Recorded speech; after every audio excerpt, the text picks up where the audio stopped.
Bueno, vamos a continuar intentando sintetizar un poco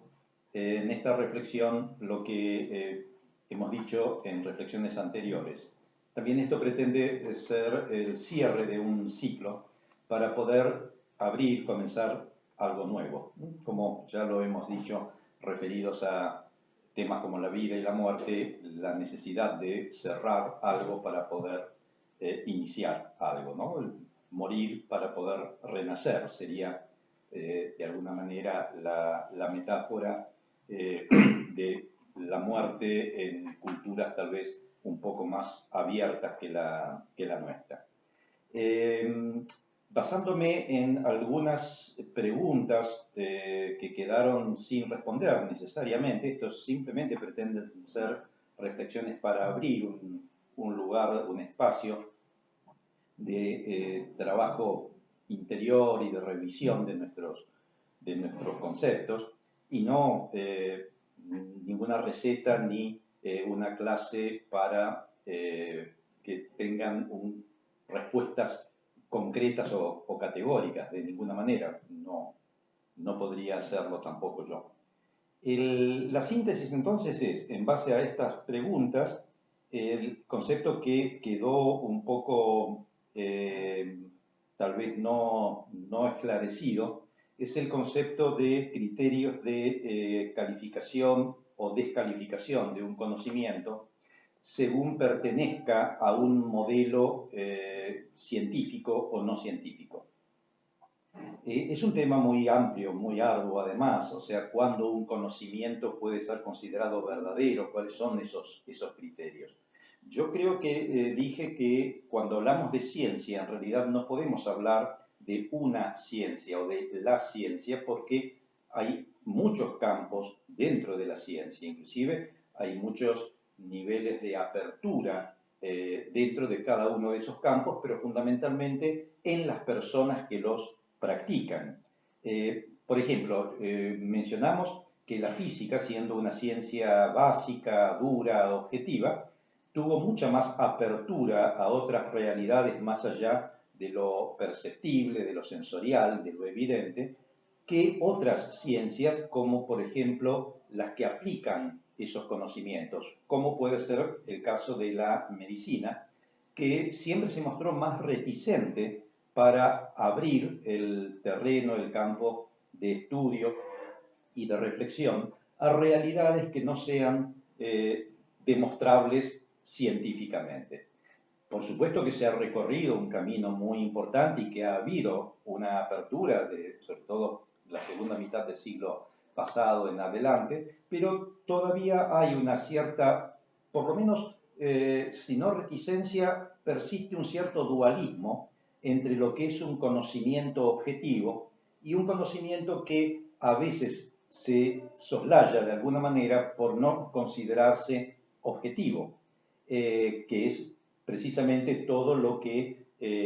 tiene como materia de estudio y de trabajo y de terapéutica aspectos subjetivos de la condición humana, que no se pueden negar, pero que a la hora de estudiarlos desde un encuadre pretendidamente científico y por lo tanto objetivo, se entra un poco en contradicción. Contradicción que no debiera ya a esta altura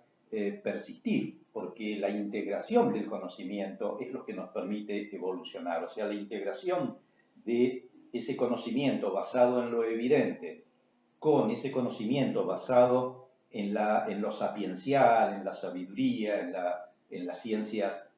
sociales, psicosociales, filosóficas, esa integración es lo que permitiría una evolución de la medicina más acorde con las necesidades humanas.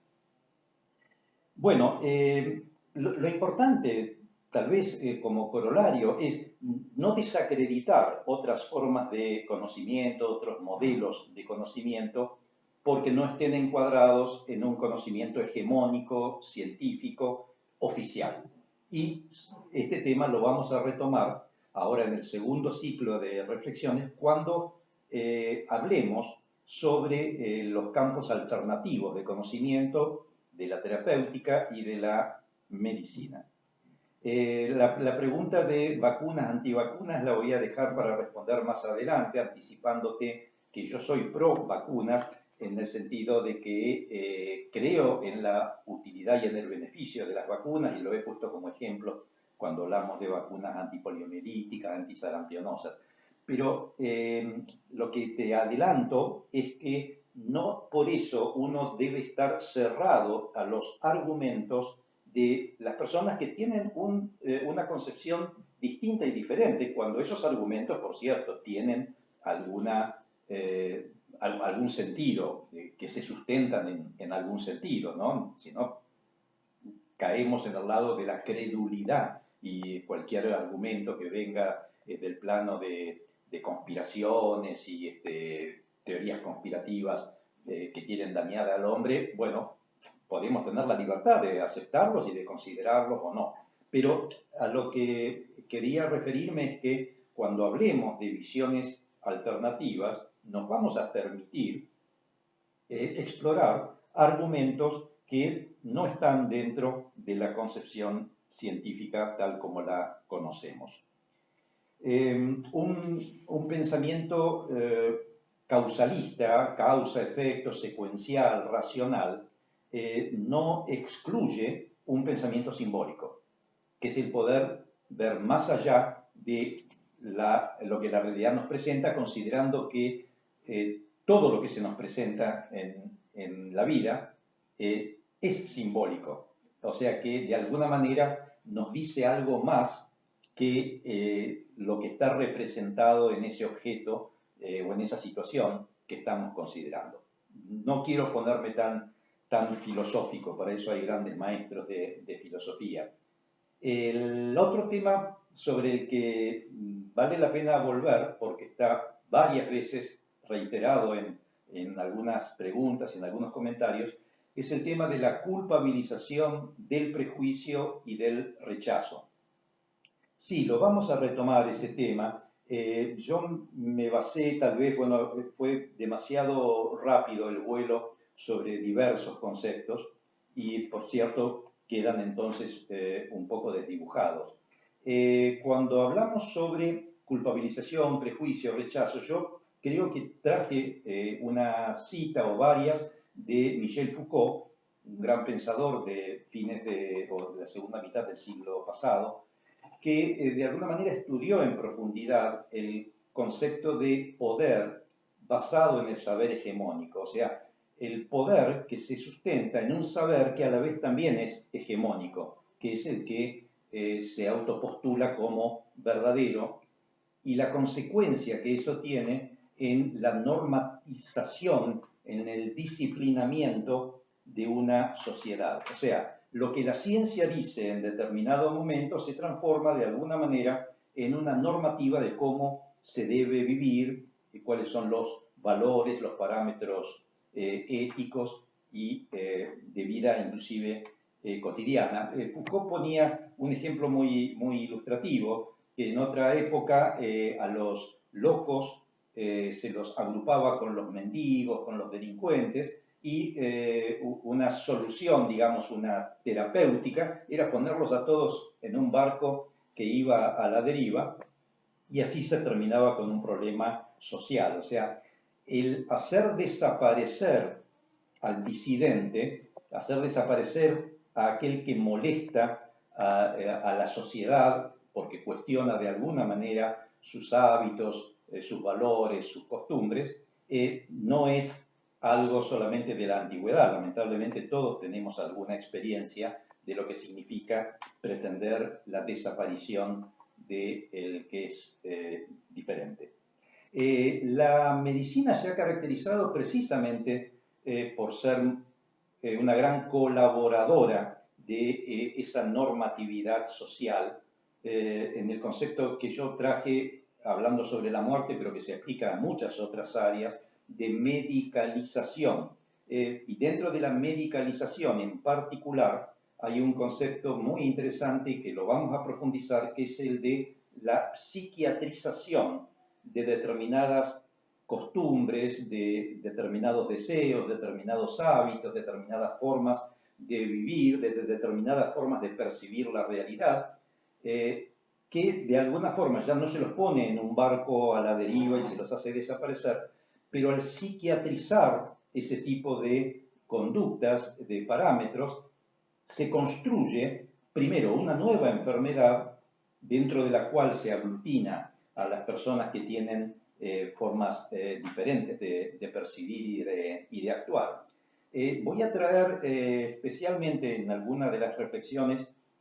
el libro de Alan Francis, que es un psiquiatra que creo la producción creo que se hizo Somos todos enfermos psiquiátricos, es el título del libro en español, donde Alan Francis es un psiquiatra que fue el director del comité que desarrolló el DSM-4 o 5, no recuerdo cuál de los dos, pero que saben ustedes que es ese manual estadístico de las enfermedades mentales donde se aglutinan o se clasifican las enfermedades, creando nuevas patologías a partir de determinados síntomas o modos de sentir y de actuar. O sea que la psiquiatrización fue de alguna manera una forma de normatizar a la sociedad. Alan Francis, que fue quien dirigió precisamente el desarrollo de ese DSM, se transformó en un crítico, en uno de los principales críticos de las consecuencias que trajo ese manual estadístico de las enfermedades mentales. Es un hombre, obviamente, de una honestidad intelectual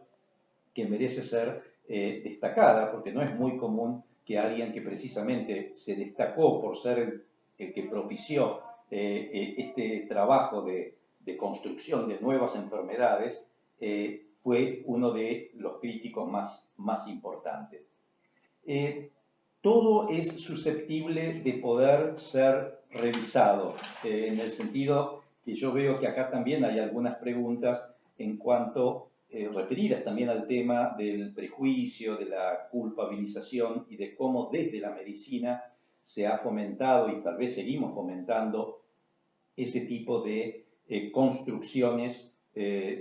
llamémoslas psicosociales, de normalidad, de bien, de mal. También decía Michel Foucault que una de las cárceles más eficientes para disciplinar a la sociedad y al individuo es la que llevamos dentro. O sea, es esa cárcel que tenemos internalizada cuando en forma acrítica internalizamos normas de vida, normas que, como dijimos antes, que establecen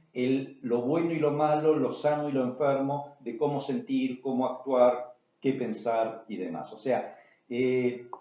esa cárcel, de alguna manera, ese condicionamiento, cuando es internalizado, inconsciente, inclusive transforma nuestra percepción y llegamos a percibir de tal manera el mundo, la sociedad y al otro, que creemos que, por supuesto, nosotros estamos en el campo de lo bueno y de lo normal. El cuestionar las certezas es una sana habilidad de cualquier persona que pretenda tener, bueno, un intelecto saludable, pero fundamentalmente una comprensión más amplia de lo que llamamos la realidad. El cuestionamiento de las certezas, bueno, hay un gran autor que todos conocen, Federico Nietzsche, que de alguna manera se ha dedicado a denunciar todas esas certezas que ya se daban absolutamente por naturalizadas en la sociedad humana de su tiempo, fines del siglo XIX, en el que se permitía cuestionar, bueno, hasta la misma idea de Dios. Y no significaba eso que Nietzsche era un ateo, es decir, tenía una firme creencia en que ese Dios que la sociedad, la cultura, la religión sostenían era meramente una creación del hombre, una metáfora del hombre, para cubrir sus necesidades, sus angustias, su vulnerabilidad ante la vida, pero que cuando no tenemos conciencia de que hasta la idea que tenemos de Dios, en caso de que exista alguna idea de Dios, también podemos no tener ninguna, lo cual es más o menos equivalente, porque hay quienes creen en su ateísmo. Pero por dar un ejemplo interesante sobre esto que, bueno, que denunciaba Nietzsche, pero que está en toda la formación crítica del pensamiento, es el ejemplo de que la concepción que la mayor parte de las personas, de nuestra cultura por lo menos, tiene de Dios, es que Dios es de sexo masculino, que Dios es bueno, inmensamente bueno, que es padre, que está presente, es omnipresente y que es trascendente, o sea que está mucho más allá del hombre. Esa concepción de Dios masculino, padre, trascendente, bueno,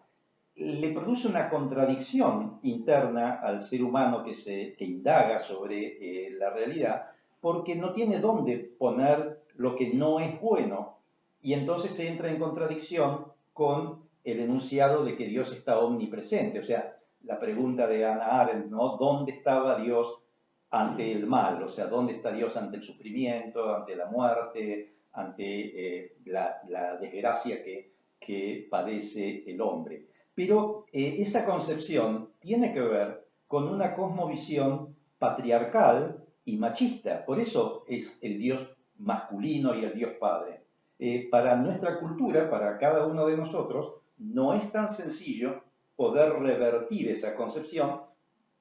teniendo una idea que no dejará de ser también una idea y por lo tanto también una creación nuestra de un Dios femenino, de un Dios que también incluya lo que nosotros podríamos llamar negativo o malo y que no es tan trascendente en el sentido de que hay que ir a buscarlo allá lejos y en otra parte, sino que puede estar en nosotros mismos. Bueno, no quiero abusar del tiempo, eso es una crítica que la tengo muy en cuenta, acortar un poco los videos y así lo vamos a hacer en el segundo ciclo si quieren seguir teniendo la paciencia de hacer este ejercicio y de acompañarme. Les agradezco mucho y les doy un abrazo.